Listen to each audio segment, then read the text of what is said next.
But when you should go, it is up to you.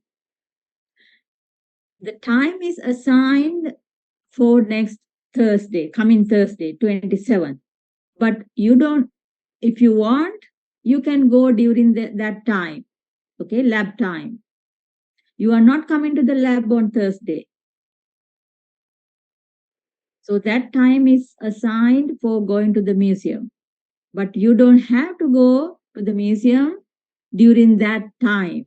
If you want, you can go during that time, or if you want to go during a different time, you can go different day, different time, any time that is convenient for you. If you want, you can go as groups or by yourself or with another friend or family member. It is up to you too. But you have to bring the completed worksheet the following Tuesday. Okay, Tuesday, the August 1st. You have to bring it. Don't say that I forgot, or I just left it in the museum, things like that. You have to bring the worksheet to the lab on Tuesday to get the grade for that. Any questions on that? I'm going to talk about this again tomorrow.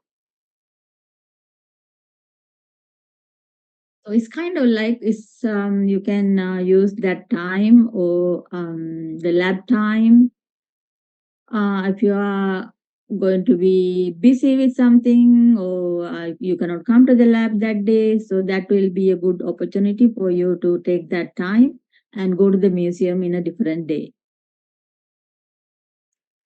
All right. Any questions on that, guys? I'm going to talk about it tomorrow again.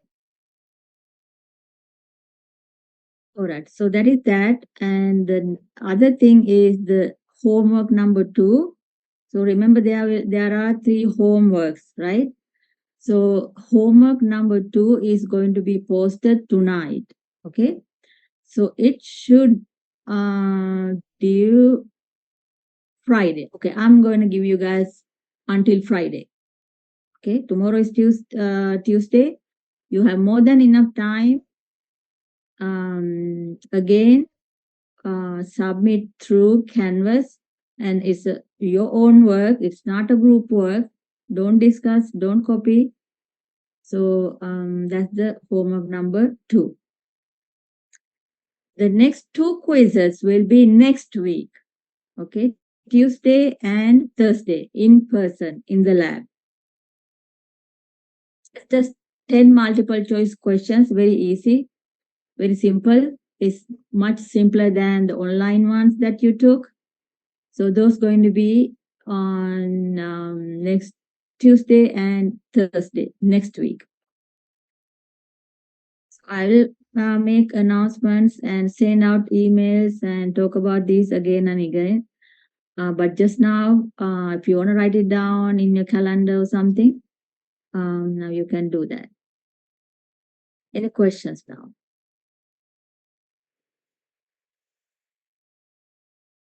We have a lab next Tuesday and Thursday with the quiz or just the quiz? No, it's lab 2. I mean, this quiz is only 5, maximum maybe 8 minutes. Okay, 8-minute quiz. Yes, it's very short, very quickly. And then after that, we have to get back to the lab. There'll be 1, 2, 3, yes, at least 3 topographic mapping. Okay, so tomorrow and next week, Tuesday, Thursday. This Thursday, you are not coming, you are doing the museum work.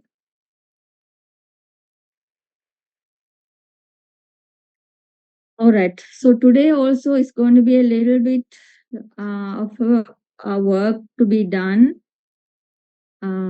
So first thing I am going to do is talk about topographic mapping, because tomorrow's lab going to be a little bit tight. As I said, there are many questions, and first day you don't know what to expect. You might need time to understand these contours, things like that.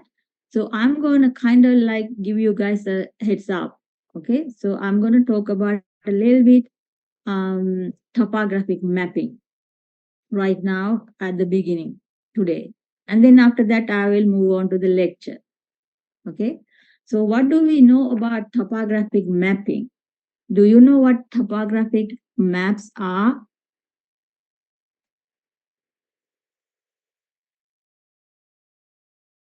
Some sort of a map, right? So let me share. I think the location of, I think it's more of location of the place we are talking about, the height and the altitude of that Exactly, place. exactly what it is. Yes, locations are there. Most importantly, as you said, it is the height or the elevation, right? So altitude or elevation. Yes, that is exactly what topographic maps are. Let's look at this.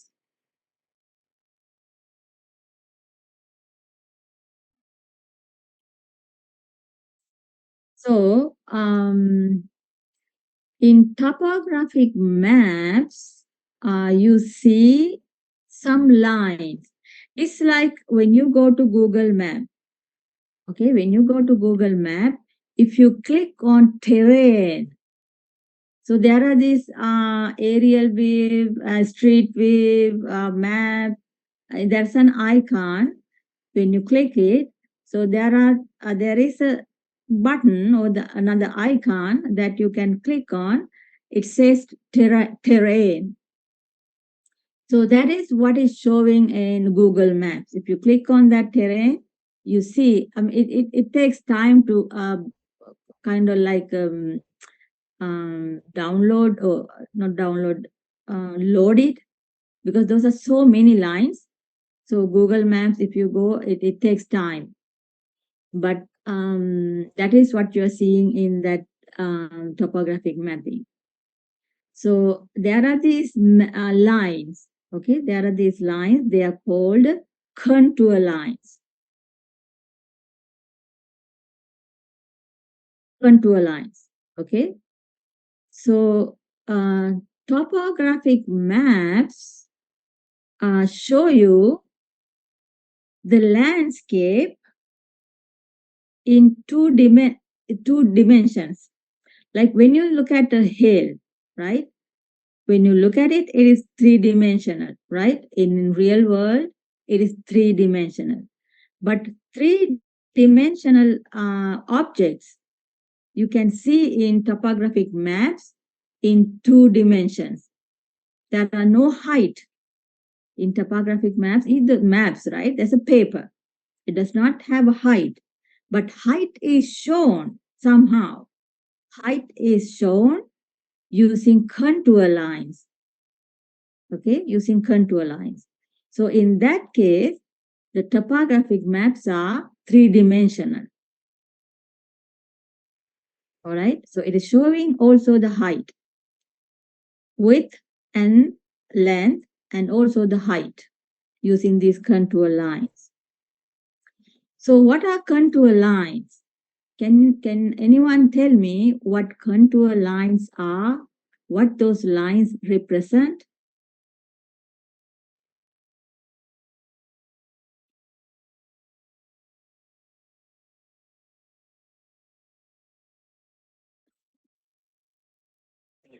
Elevation or de-elevation. I didn't hear very well.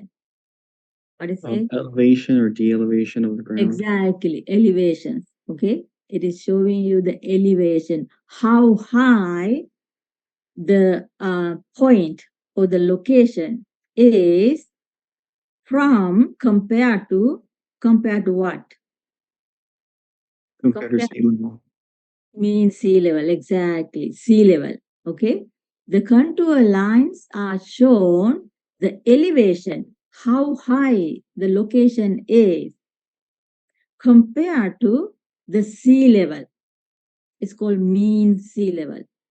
What is the elevation of the sea level, you think? What is the height of the sea level? Huh? Zero. Zero. Yeah. Good. Yes, it is zero. Okay. So compared to this sea level, which is 0, the contour topographic maps show the locations how high compared to the mean sea level. Okay, but these are lines. These are not spots or just the dots, right? Those are lines. So those lines means the elevations. It can be elevation can be very, very different everywhere, right? So those elevations, when you connect them, when you connect the points, you get the contour lines. Okay, in the contour line, the elevation along that contour line is the same. So it is connecting the points that are the same elevation.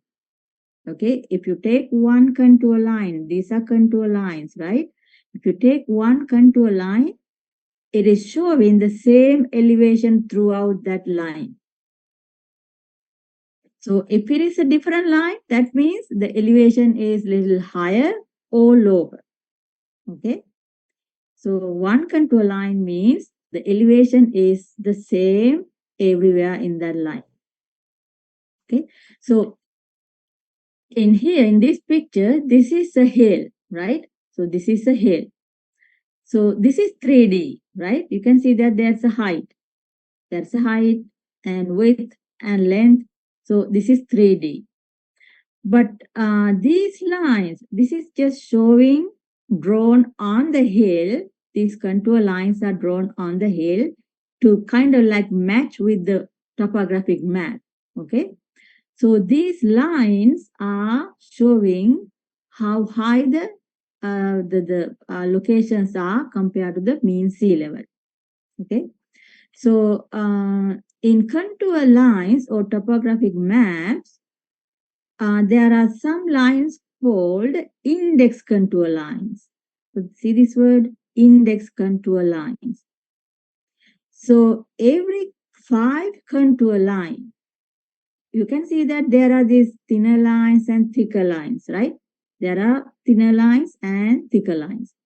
So every 5 contour line, there is a thick line, thick index line, index contour line. Okay, so this is an index contour line, and 1, 2, 3, 4, 5. The 5th one is again an index contour line. 1, 2, 3, 4, 5. Again an index contour line. So on maps tomorrow, you will see that there are these thick ones and thin ones. Okay, exactly this is what you're going to see tomorrow. So always these thick lines, the index contour lines are labeled. Okay, they are labeled. Right here it is 100, 200, 300. So this line is also labeled, but it is not that part, that labeling is not in this part, somewhere. Okay, this is also labeled somewhere. They are not in one line, the labeling is not in one line to make it clear. If you have everything, all the numbering in one line, then it will be a little messy. So make it clear. So it is not in one line. Okay. But these lines are also labeled somewhere. Okay. So what are these? Why this? What is up with these index contour lines? All right. So they are labeled somewhere on the map, and they occur every 5 contour line, right? And there is something called contour interval. See this word, contour interval. So what is the contour interval? The contour interval is the elevation difference between two consecutive, two adjacent, two side-by-side contour lines. Remember, if you are supposed to find out the contour interval, So that is the elevation difference between two contour lines. The contour lines have to be side by side or adjacent or consecutive. Okay, so this one and this one. The elevation difference between these two contour lines is called the contour interval. Very important in topographic mapping. Okay, contour interval. So how do we find the contour interval? We have nothing but this numbering, right? So index contour lines are numbered. So sometimes on maps, it is written, okay, contour interval is this, it is written. But sometimes it is not. If it is not, we have to calculate it. Okay, we have to calculate it. How do we calculate? Ma'am, this control interval, it's like changing if you go like at different spots, it's changing. Yes. So contour interval is the elevation difference. It can be either going up or down. Okay, doesn't matter. Only the elevation difference between two contour lines, this line and this line. Okay, let's take an example. So this one is 100 feet. Okay, this 100 always in our maps, it is the units are in feet. Okay, in feet. So this is 100 feet. The elevation is 100 feet. That means this line, this location along this index contour line, the height is compared to the mean sea level, the height is 100 feet high, okay, above sea level. 100 and this one is 200. So what that means is in the middle, this one, although we cannot see the numbering, we know that this is 150, right? It is in the middle. This one is 250. This is 300. This one is 0, right? So let's calculate the contour interval. I may have that again somewhere, but let's calculate the contour interval between contour interval on this map. It is a constant. Okay, it should not change. Contour interval is a constant value on a map, specific given map. From map to map, it can change. But if you take a map, on that map, the contour interval is the same everywhere. Okay, so in this case, when you if you want to calculate the contour interval, what you have to do is find out the elevation difference between two index lines. Let's do this work together, okay? What is the elevation difference between these two index lines? It is the same everywhere. Doesn't matter. This one or this one, this between these two or between these two. The elevation difference between two index contour lines. So can you give me that number?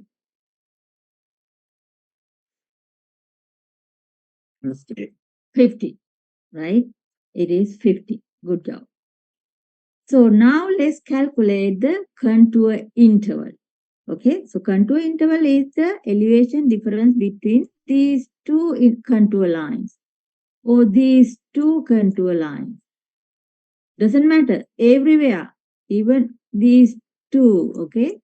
These are very, very close by, right? Doesn't matter. It is a constant. It's the same number. So the contour to find out the contour interval, what you have to do is get the. Does anyone have a question? So what you have to do is get the elevation difference between two index contour lines and divide that number by how much? 5. 5. Good job. Okay, 5. Because there are 5 contour lines in between the two index contour lines. So in this case, the contour interval is 10, right? So from here to here, 10 feet. From here to here, 10 feet. From here to here, 10 feet. So every line is going up by 5 feet. Okay. So that is pretty much what you have to know on this topographic mapping. Okay. It's there. Go ahead. This means every line between index to the other line between 12 is 10.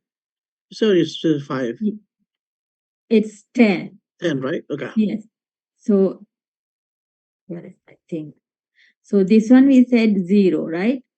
And then this is 10, 20, 30, 40, 50, 60, 70, 80, 90, 100. Like that going up. Okay. Okay. Okay. Let's go to the next slide. So again, some things to know. Topography is, topographic maps gives you the geographical features like what? Hills, valleys, cliffs, lakes, any depression, some sort of landscape features, right? And contour lines mark points of equal elevation. We know that, right? It's the equal elevation, same elevation. And I think that's what we have to know on this slide. So it's the same thing that I was talking about. So this is the hill again, right? So this hill, if you look from above, suppose you are looking from the aerial view, okay? This is your eye. So this is what you're going to see. If you take this out, like this is three-dimensional, but if you look from above, you're going to see kind of like a map because you cannot see the third dimension from above, right? We have to be on the side to see that. From this side, yes, you can. But from above, it's like a map. So this is what contour topographic map looks like on this type of hill. Okay, let's go to the next slide. Same thing, actually, kind of like index lines. I explained what an index line is. Intermediate lines are the lines that in between, and there are some supplementary lines. We might not even use supplementary lines, but sometimes some maps have supplementary lines like dashed lines, things like that. And okay, so this in this class, the second most, actually, probably the most important part, okay? How to make a cross section. How to make a cross section using a topographic map. Using a topographic map, how to make a cross section. So we're going to learn about that tomorrow. Okay, we're going to learn about that tomorrow. I'm kind of like giving you some introduction. Okay, this part, so this is a contour topographic map, right? This is a very simple topographic map. There are these contour lines. These all are contour lines, right? It's going up from 10 to 40. This is a one hill. The other hill, it goes up from 10 to 50 feet, right? So now you are supposed to make a cross section. What does that mean? What is a cross section? The cross section is if you cut this topographic map or the hills in half, you cut this map in half and look from one side. You're looking from this side on the slice that you already cut. Okay, you're cutting it in half and go to the side and look at it. This then what you're going to see is this right here. You're going to see two hills, right? This is exactly a cross section. You make a section and then look from the side. So this is called a cross section. You can see that it goes from 10 to, actually this is in meters, okay? 10 to 50. The Baker Hill is going up to 50 meters and Abel Hill is going from 0 to about little over 40 meters, right? That is exactly shown in this contour maps, in this topographic map, right? So that is also something that we're going to learn tomorrow. Also, we're going to talk about to calculate the slope of a hill using the topographic map. Slope, okay?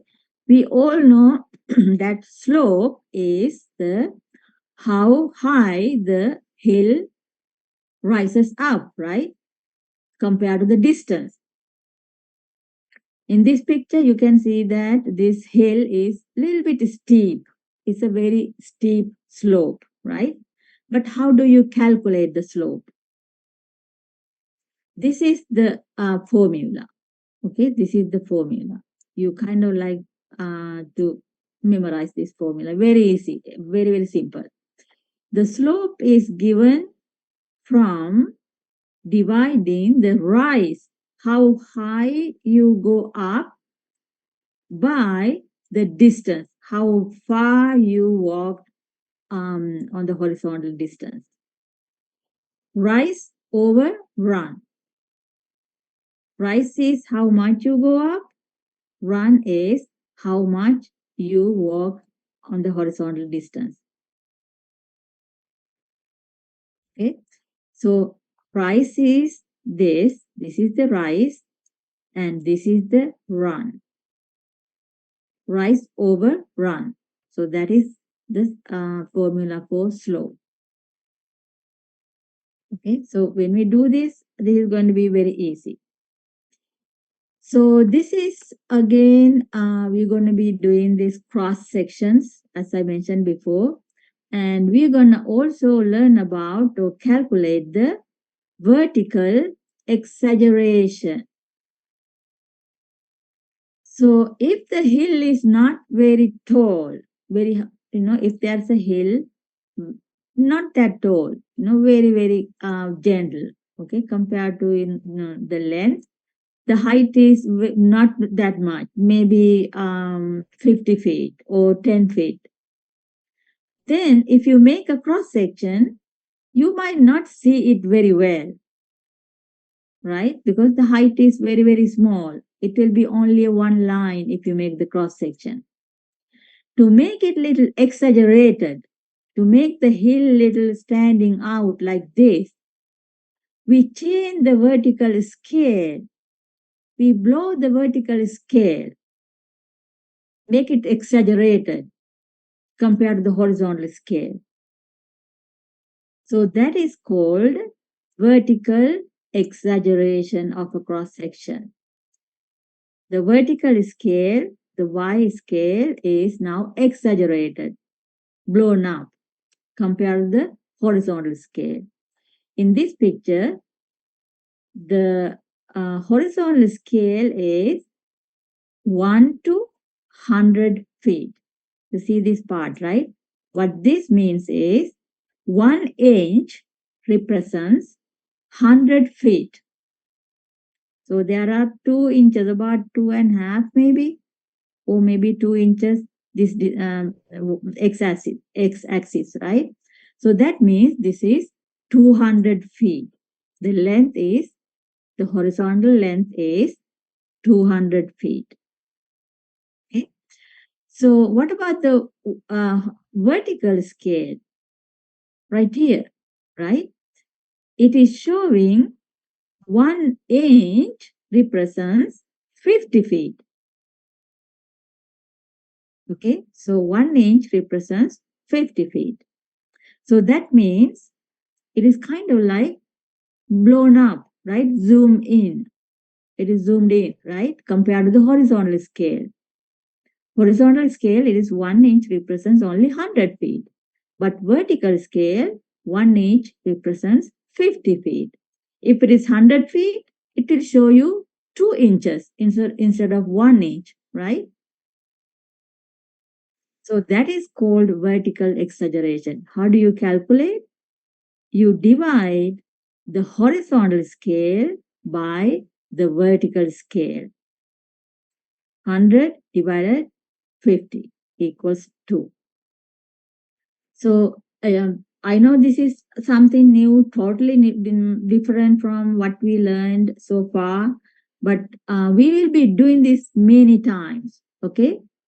In every lab, there are a couple of times we will be doing this.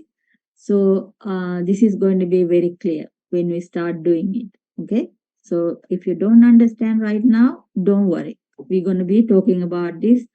I will explain again and again. So this is going to be very easy. So on topographic maps, there are some very important things that we have to read. Okay, so those are latitudes and longitudes. You may have heard these two words, right? On GPS, you know that they use latitudes and longitudes, right? To calculate the travel time, things like that. They use the latitudes and longitudes of locations, right? So what are these latitudes and longitudes? The latitudes are the lines go north and south, okay, from the equator. The equator is the 0 latitude. The equator is the 0 latitude. It goes northward until it comes to 90 degree and south until it reaches another 90 degree. These lines are called latitudes. 0 is the equator is the 0 latitude. Okay. So what is the longitude? What are longitudes? So longitudes go east-west. From what? It's from prime meridian. Okay, this is called the prime meridian, which is the 0 longitude. Do you guys know where this are going through? What city or what location? Greenwich. Greenwich. Okay, it goes through Greenwich. So this is called the prime meridian, which is 0 longitude. Okay, so from 0 longitude, it goes all the way until it comes to 180 degree eastward. It goes other way, west, all the way until it reaches 180 degree. So longitudes go, when you draw it, it goes up and down. It runs all around.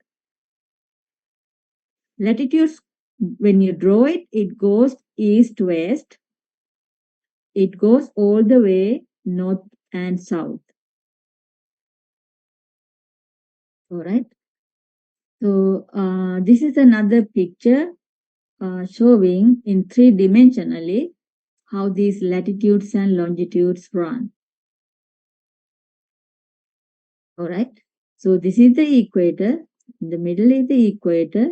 And this is the prime meridian, which is the 0 longitude.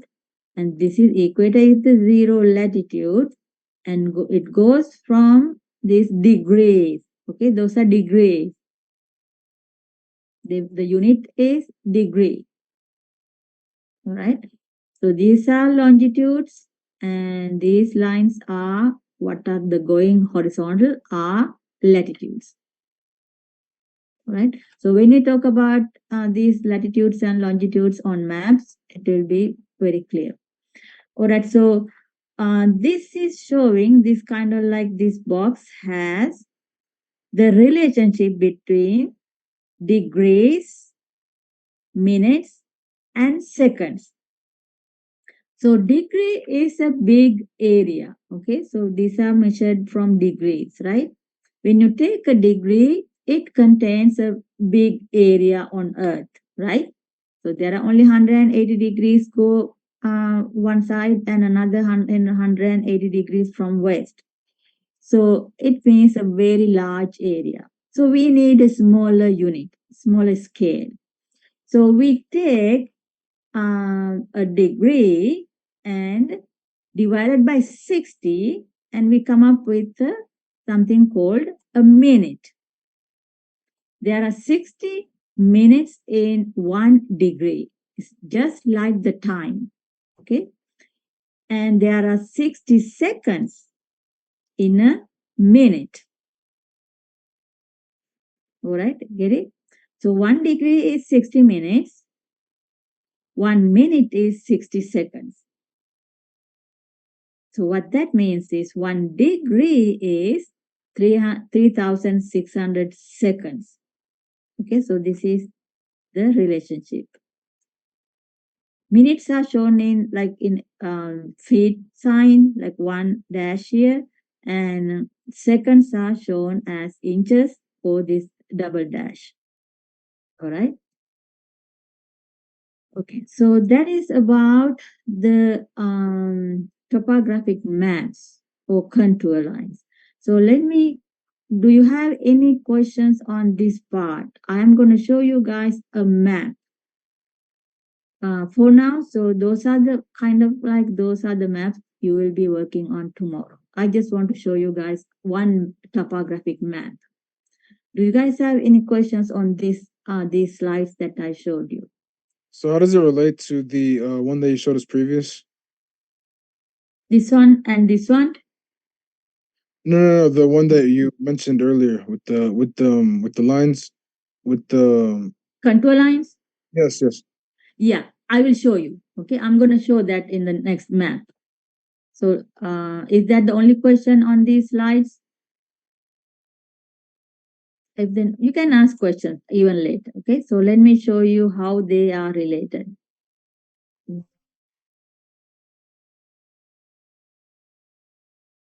So I have a map where we live, close to where you guys live, not me. Okay, so I'm gonna Annandale.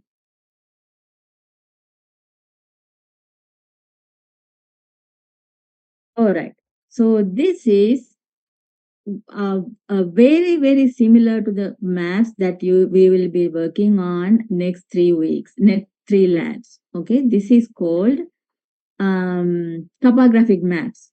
Okay, in where is it? Annandale. Okay, Annandale quadrangle. I will tell you what quadrangle means also tomorrow. So here you see many lines, right? Let me make it. I can see so many lines, right? So let's go to actually where the school is at. Where is our school at? Lake.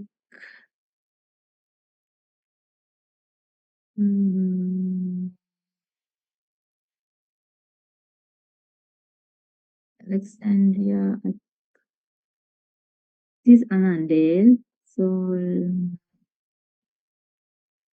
anyway, so I think close to this area. Oh, Wakefield. Okay, right here.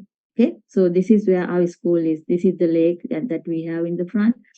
So you can see that there are many lines, right? So these lines, all these lines represent elevations. Okay, those are called contour lines. Those are called contour lines. So these are called topographic maps. Okay, this is a geological survey topographic map of Annandale Quadrangle. Okay, so so what is the relationship between those contour lines and the longitudes and latitudes? So longitudes and latitudes are needed to locate this map. Yes, map has contour lines, elevations.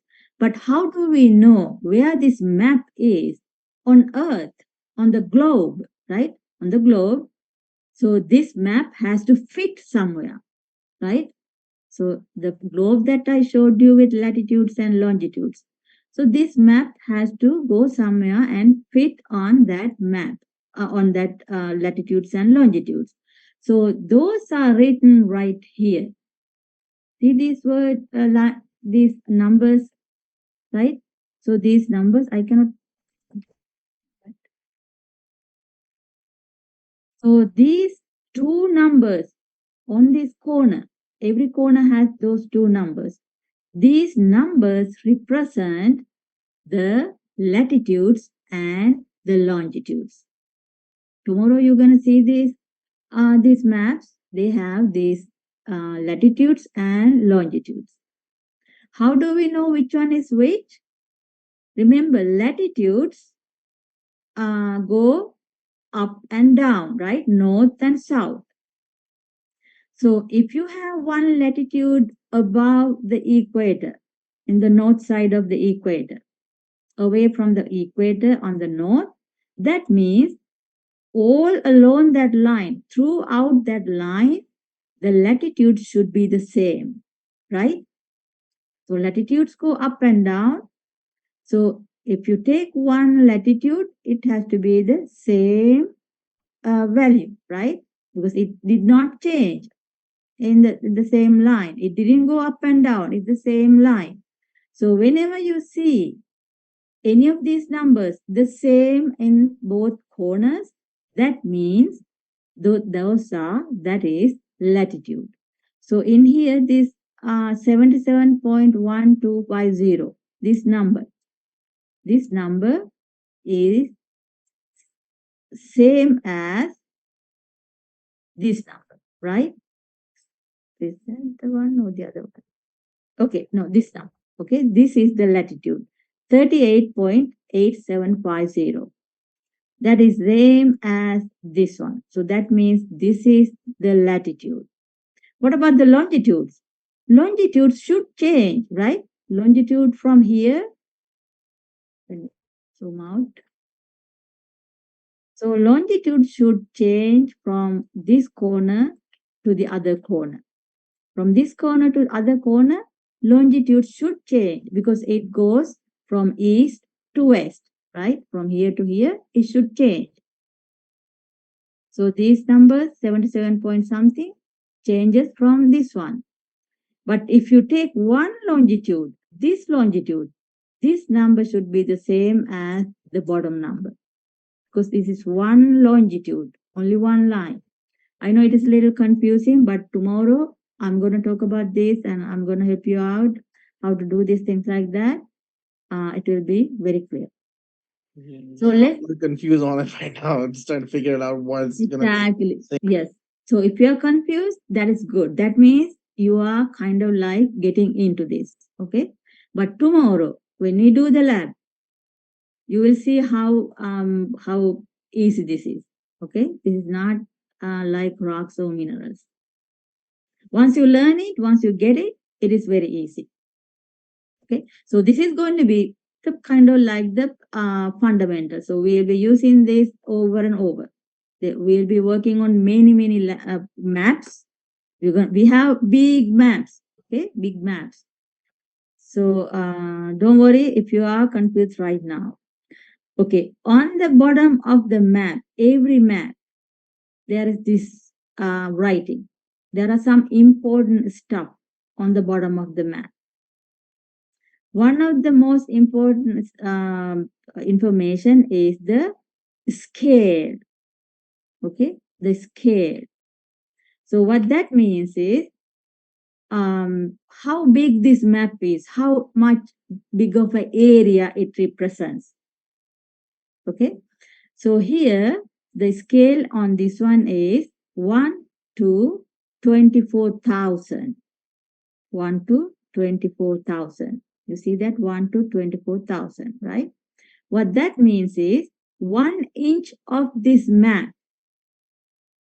When you take a ruler and put it on the map, you see that 1 inch represents something, some length, right? That length is in real world 24,000 inches. You get it?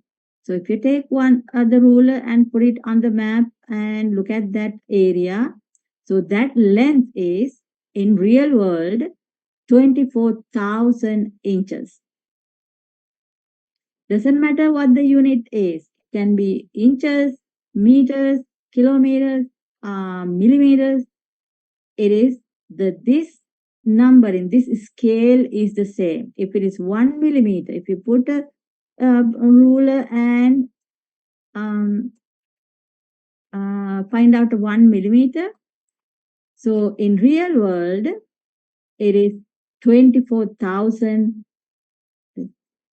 millimeters. Okay.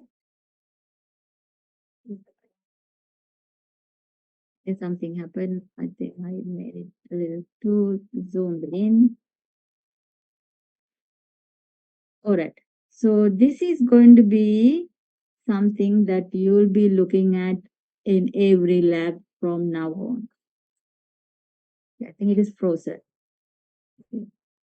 So there are so many lines, guys. You know, sometimes you might even need look at this, right? Many lines. But not every map is this complicated. Okay, some only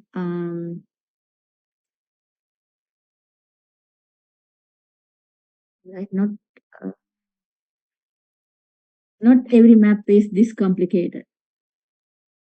All right, so this part is very important. See where is the contour interval on this map? Somewhere it should say the contour interval on the bottom. Okay. I cannot see it here. I don't want to zoom in. It is going to get maybe frozen again. All right. So those are some of the things we'll be doing tomorrow. Any quick questions? We'll talk about this again in the lab tomorrow before we start the lab or when we do the lab.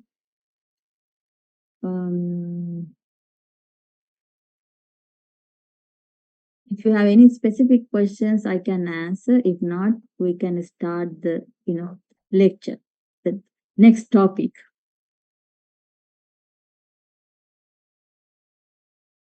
I'm going to stop that and let's now look at what we're going to learn today. Okay, so remember we have the lecture weathering, right? Actually, we are supposed to talk about two topics. One is weathering and soil. The other one is, I think, mass wasting. Depending on how much time we spend, we see how far we can go. So now first let's look at weathering and soils.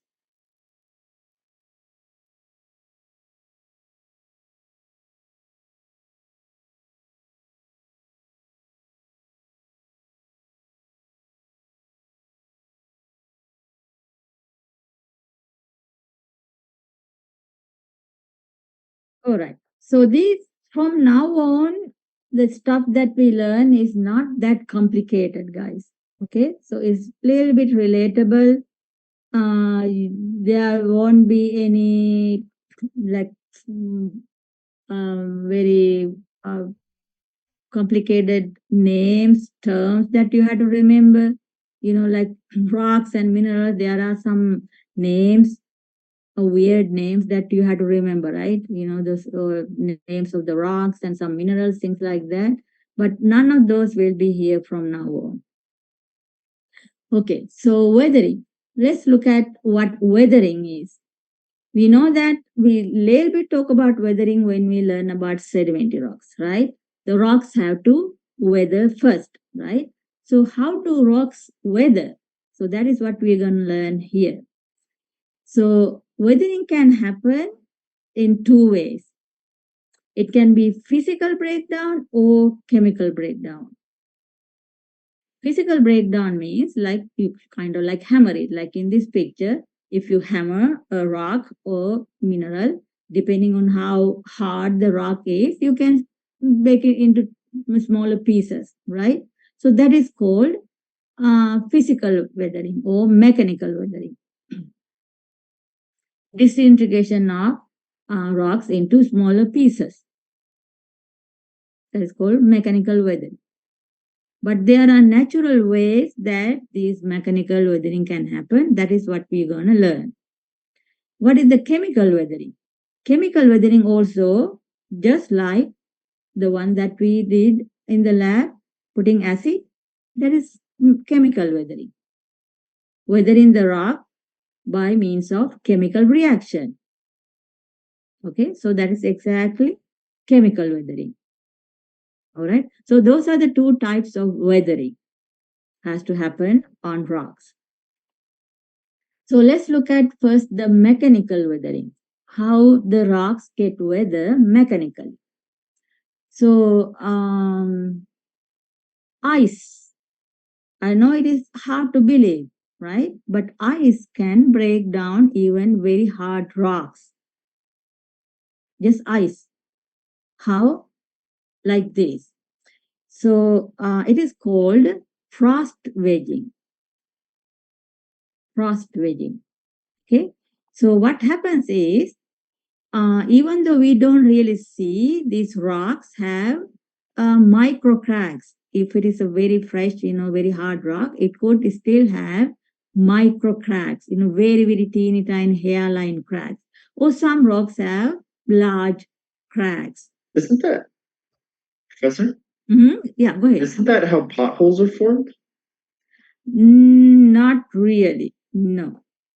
I don't have the potholes on this. You said potholes. Oh, okay. So you're talking about the roads? Yeah. Oh, okay. Yes, yes, yes. Yeah, yeah. Yes, it is. Yes. There is something. Yeah, there is something else we call potholes, but that is in a different lecture. Actually, I'm gonna talk. I thought you already looked at it, so you know about it. Yes. Oh no. No. Yes. So this is on roads. Yes. Yeah. During this frost. Mhm. Exactly. Yes. So what is happening here is when it rains, the water gets into these cracks, right? When it rains, the cracks get filled with water. So when it is the winter, when it becomes cold, the water freezes, right? Water freezes inside these cracks. So now my question is, do you think when the water freezes, the volume goes up or down? It go up. Expand It it. goes up. When the water freezes, the volume goes up.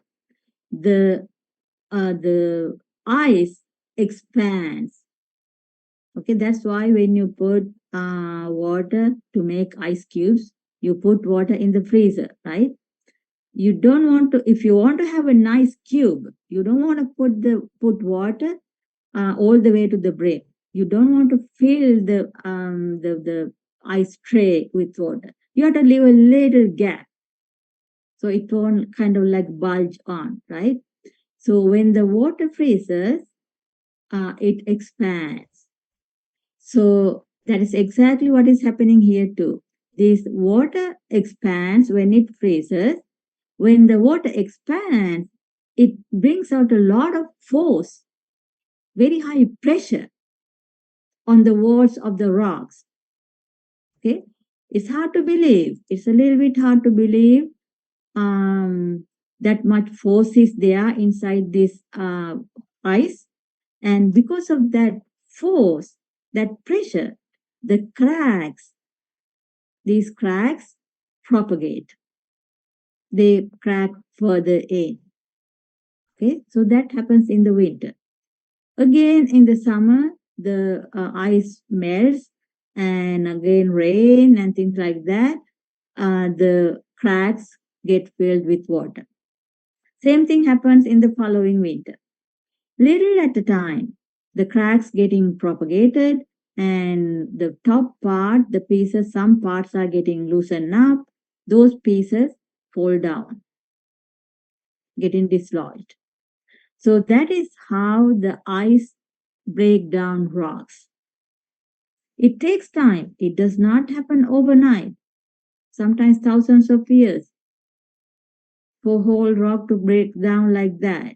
But little at a time, little piece at a time, the rock gets disintegrated. So that is called frost wedging. Frost wedging happens because of expansion of the volume of water during freezing. Okay, freezing has to happen for that. All right. So another mechanical weathering is called salt crystal growth. It is same way, pretty much the same way, but instead of ice, the crystal is growing. What type of crystals? Is salt crystals. How? So by the ocean, in the beach, there are some rocks, constantly getting salt water in them. Salt water is coming to the rock little at a time, very slowly, and getting into these crevices, some cracks, things like that.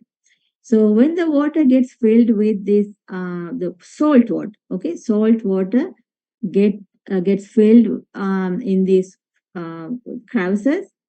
When the water evaporates, salt grow, right? Salt crystals grow.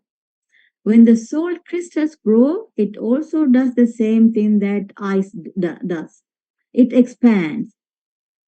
It makes so much force inside the crevices. So it is kind of like enlarging the crevices, breaking down the rock.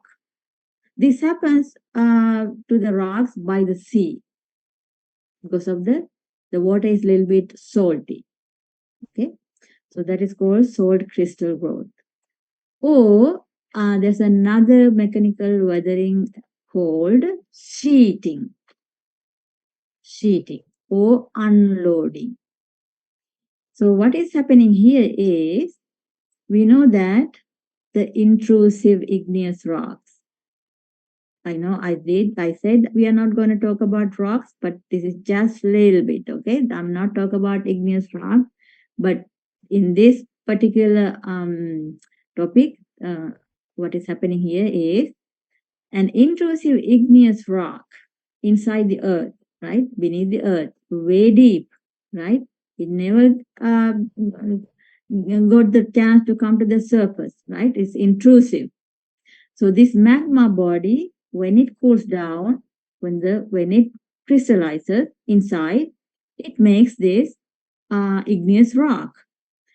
It is very hard and very deep. So there is so much pressure, right? Because of the overlying layers of rocks, there is so much pressure acting on that igneous rock underneath.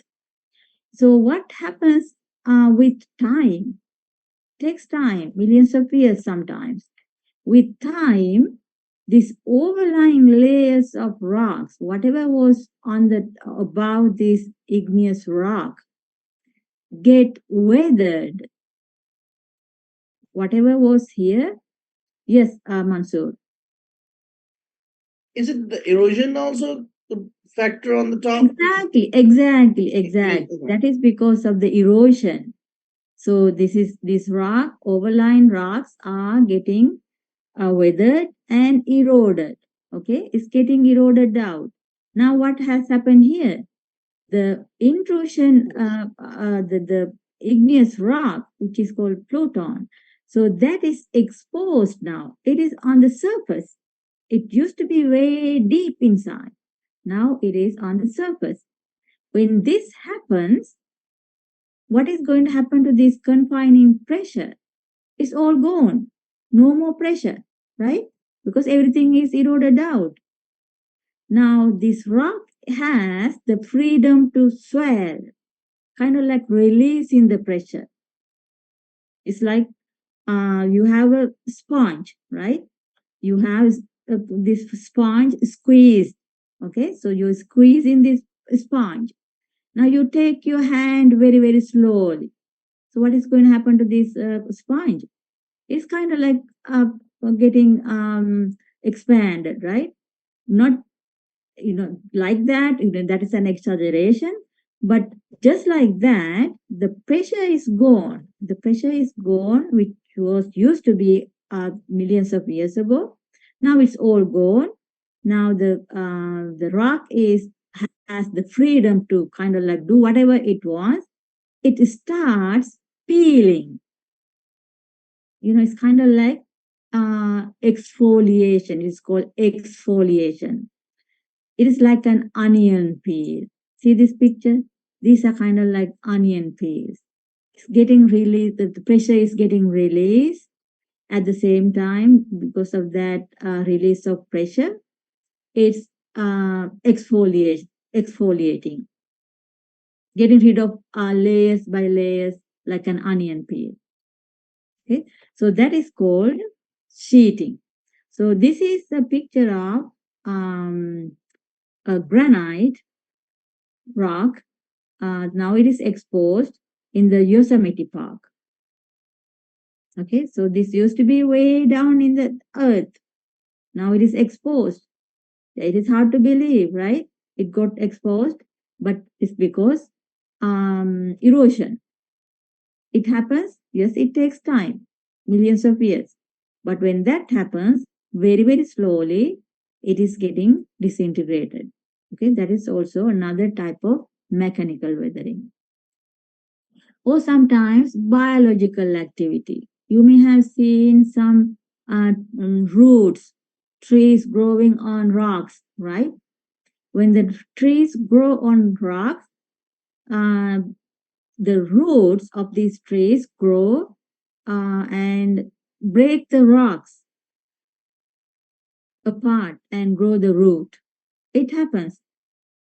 Even the hard rocks, those rocks get cracked and roots grow in between.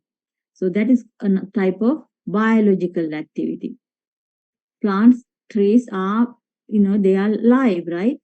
They are part of biological objects, right? So those called biological activity. Or burrowing animals. Some animals do this burrowing. They go in deep and soil, things like that, doing this digging and burrowing, right? Like earthworms or these some turtles or some groundhogs. Those kind of creatures, they do this burrowing. So that is also biological activity, mechanical weathering by biological activity. Okay. All right. So mechanical weathering can promote chemical weathering. Okay. So this is a square, 4 square unit of granite, right? Now there's for somehow maybe frost wedging or whatever, it turned into a 8 piece, right? That's 8 piece unit now. So when the rock broken into smaller pieces like this, what is going to happen to the surface? The surface area. The surface area increases. Every time it becomes a smaller piece, the surface area increases. The surface area is now how many sides? Like 1, 2, 3, 4, 5, 6, 8 sides, right? So 8 times 8, it is kind of like increased by how many times? Maybe 8 times. I forget. We had to calculate it many times. Huh? You mean 64? 8 into 8? Yeah. You had to 4 by 4 by 4. This one has 4 square units of area, right? This one has 1/8 square unit. So that means 8. It got doubled. 1, 2, 3, 4, and there are 8 square units. So this one had 4 square units. So it got doubled. So if this piece getting broken into another 4 pieces, it is going to get another times double. You have to calculate. But what happens is the surface area getting increased. So when the surface area getting increased, it promotes the chemical weathering. Why? For chemical weathering, you need the surface to be exposed. Okay, so for chemical reactions happening on the surface of the rock. Okay, so let's look at, okay, yeah. So these are the ways that chemical weathering can happen. Remember, there are mechanical weathering and chemical weathering, right? So these are the ways that chemical weathering can happen. So what are there are 3 processes. Okay, there are 3 processes. One is called oxidation. Oxidation. The oxidation is the any reaction with oxygen. We know that the air that we breathe, right, has lots of oxygen. There are nitrogen. Nitrogen is the most, right? Nitrogen, oxygen, hydrogen, carbon dioxide, all kinds of gases and air molecules, right? So there is this oxygen. This oxygen reacts with the rock. That is called oxidation. I'm going to talk about that again. Or it can be dissolution. Dissolution means some reaction, chemical way, but it dissolves. The best example is the halite or the salt getting dissolved in water. Okay. Or it can be hydration or hydrolysis. So this is the some sort of a chemical absorption or absorption of water in rocks or minerals. Sometimes these minerals absorb water and turn their composition into something else. That is called hydration or hydrolysis. That is also chemical weathering. Let's look at this.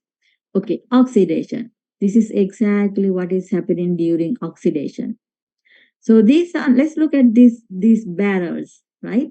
So you can see these barrels are rusted. Used to be very shiny looking barrels a long time ago. Now they are outside in the rain, in the sun, in the moisture. What is happening? They are oxidating. They are absorbing oxygen and rusting. It makes rust, right? Rust is nothing but iron oxide. You need iron. Remember, iron in some minerals, dark colored minerals have iron and magnesium. Let's have zinc as well. Huh? What is it? Have zinc as well. Zinc. Your sound is not that clear. Zinc, you mean? I'm sorry. Yeah, you okay. Let me see. Zinc. Zinc. I don't know. Zinc oxidizes, but I don't know whether it makes any rust. Zinc oxide, aluminum oxide, all metals usually oxidize. Okay, so they make oxides. But zinc is not much in minerals also, like iron and magnesium. I'm not exactly know about that zinc, the relationship between these barrels or rusting in irons and zinc. Okay. But why this is happening here is because of the iron. You know that minerals have iron and magnesium, right? This is the iron, right? Fe is the iron symbol. So this is exactly what is happening in Grand Canyon. So right here you can see, I don't know how many of you guys have been to Grand Canyon. There are very nice red layers of rocks. All those are rusted. Why they are rusted? Because these layers have iron rich minerals and they oxidize. So once they are oxidized, they are red in color. Iron oxide is red, like hematite. Remember hematite? The brick red streak, that is iron oxide. Okay, so that is called oxidation, interacting with oxygen in the air. Well, that is chemical weathering. What about dissolution? So dissolution is nothing but dissolving rocks or minerals in water. Okay, it can be even carbonic acid, little slightly acidic water, like calcite, right? Calcite dissolves in acidic water. Halite or salt dissolves in just water. That is called dissolution. So that's a chemical weathering, right? So this is how the dissolution of halite happens. So halite has or salt has sodium ions and chloride ions, right? Sodium and chlorine. So in water, water has two hydrogens and one oxygen, right?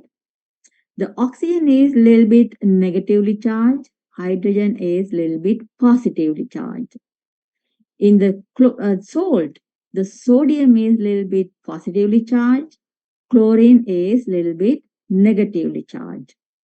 So negative, positive is kind of attractive, right? Like north-south, right? Negative and positive, they get attracted, right? So what is happening here is this chlorine and hydrogen.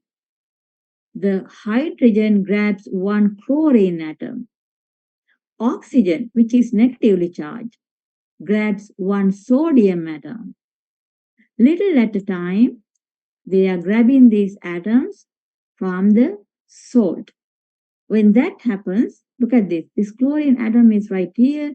There are hydrogen atoms and sodium atom is right in between the, yes, Mansoor. Is it changing its class? Is just ammonia and becoming a HCl? Is it changing the acid? Like they just taking over each It's other so positive?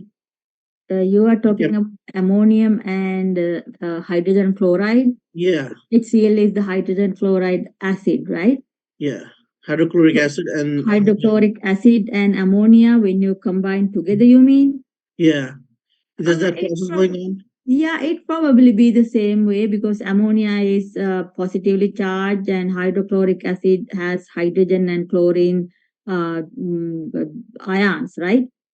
Yeah. So yeah, it can be maybe having that kind of positively and negatively charged attractive forces and dissolving, right? Kind of like making another solution, right? Yes. Although it has nothing to do with minerals, right? Because ammonia is either Two ammonia. chemical reaction, those are the one, right? Those are two Yeah. chemical reaction. Okay. Yeah. So these are polar molecules. Those are called polar molecules, right? So water molecule is polar molecule. Polar means, I mean, you don't have to know. I'm just saying if you are, curious, they have these positively and negatively ends. So that gives you a polarity. Uh, so those are called polar molecules. Polar molecules always grab positively and negatively charged atoms. So little at a time, these sodiums and chlorine atoms are dissolving in water. But once it is dissolved, there's no color, right? There's no color in, unless it is extremely concentrated. Okay. So this is called dissolution. Okay. Dissolution. It's a kind of like a chemical weathering. All right. So again, another type of dissolution happens in caves, caverns, related to limestone, right? Limestone is calcium carbonate or calcite. So we know that rain, some areas, the rain is a little bit acidic. we call it acid rains. Why? Because of the pollution. In industries emit a lot of gases. When it rains, these carbon dioxide, nitrogen dioxide, and sulfur dioxide, all kinds of gases mix with the rainwater and make the rain a little bit acidic. If the rain is a little bit acidic, it is going to dissolve the calcite in limestone, right? Once the water is has this calcium carbonate dissolved limestone, when it seeps through the cracks inside the cave, it makes these stalactites and stalagmites, these kind of structures. But what is happening really is dissolving the limestone in slightly acidic rainwater. That is also dissolution. The third type of chemical weathering is the hydration or hydrolysis. In this case, the water is absorbed by the mineral or the rock. So after absorbing this water, the mineral changes into a different type of mineral. So that is called hydration. So this is an example.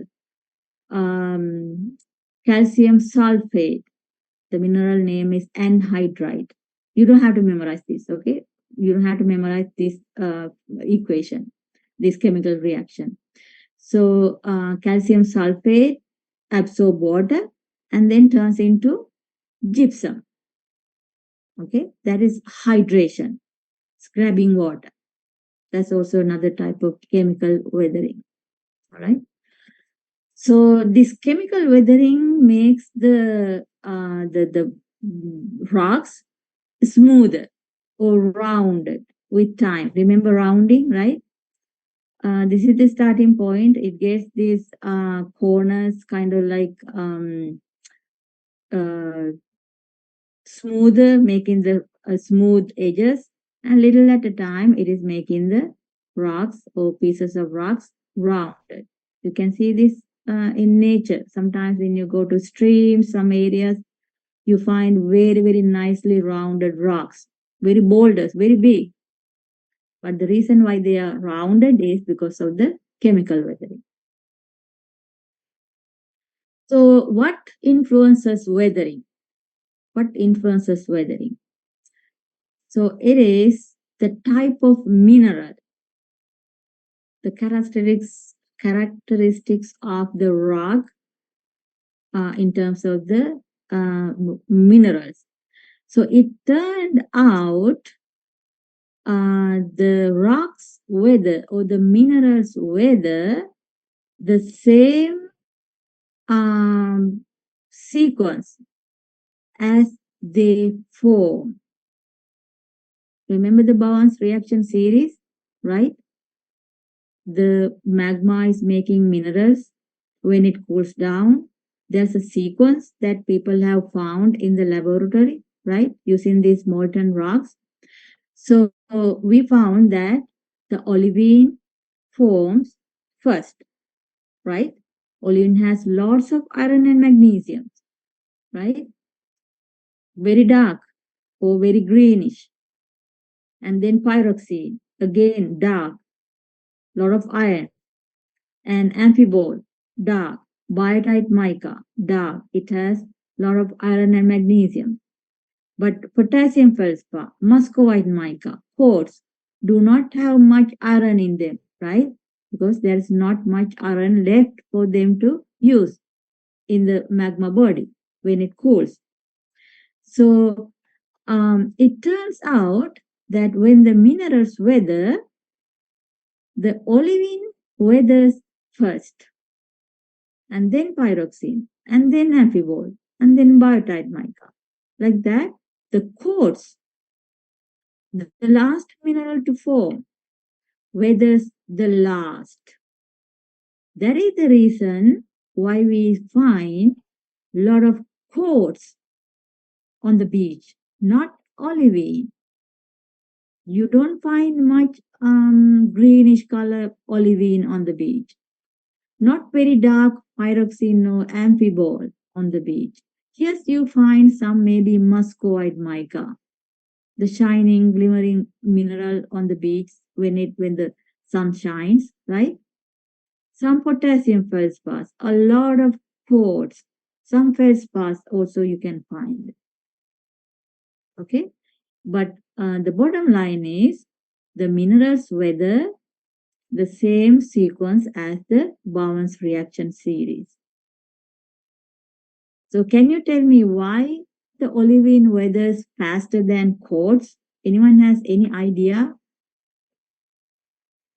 Why olivine, the first mineral to form at very high temperature in the magma body? Why olivine weathers faster than quartz? Anyone has any guess? Exposure first, that's why. Huh? The exposure first, olivine is up on top. Exposure. No, they expose to the air the same way. When the rock forms, the whenever it exposed to air, to the surface, rain and sun and moisture and snow, whatever, right? It weathers the same. It has the same opportunity. Is it because oxygen interacts more with the iron and the magnesium? Exactly. Good job, Queen. Yes, that is the reason. Okay. The olivine has lots of iron and magnesium. Remember, iron, when it is exposed to air, oxygen, it oxidizes. It becomes rust. Once it is rusted, it's very easy to disintegrate, very easy to disappear, right? So that is why olivine disappears very quickly because it weathers very fast. But quartz, it does not have any iron or any magnesium, any ion, right? It's just silicon oxygen tetrahedra, silicon and oxygen. They don't react, they don't weather that easily. Okay, so that is the reason why they follow the same Bowen's reaction series as they form. Okay, because of the iron and magnesium, lots of irons and lots of ions on olivine and pyroxene, the dark colored minerals, right? Okay, so what other things influences weathering? Climate, right? The temperature, precipitation, rain, snow, freezing, thawing, moisture, whatever, right? All those weathering conditions, climate influences weathering. Okay. The other thing is the rock type. This is the mineral, right? But this is the rock type. The granite versus marble, granite versus limestone, the rock type. Okay, that also influences weathering. In this example, there are two headstones made from, one is made from granite, the other one is made from marble. All right. So the granite one is even erected 6 years before marble. But when you look at both, granite is still very, very sturdy, very nicely standing out. You can even read the writing or engraving, right? But on the marble one, you cannot read anything, right? It's kind of like disintegrating. It's getting loosened up, getting damaged, right? So reason is marble is not a very strong rock. It reacts with slightly acidic water, very little at a time, very slowly. It is disintegrating with time.